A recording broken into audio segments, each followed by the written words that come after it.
আমাকে ওখানে অ্যাটাচ করেছিল বিডিআর হেডকোয়ার্টারে। আমি যখন এলপিআরে ছিলাম, এই অ্যাডভোকেট কাজল ছিল এই সমস্ত কাহিনীবাজের মূল হোতা।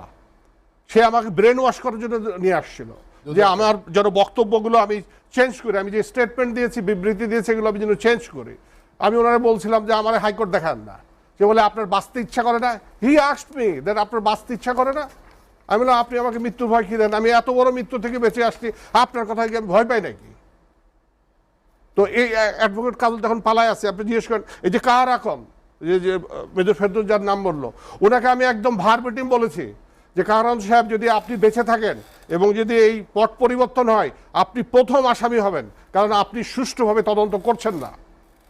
আমি আপনাকে অনেকভাবে অনেক সহযোগিতা করেছিলাম যে আপনি এইগুলো জিনিসগুলো দেখেন, আপনি দেখেন নাই।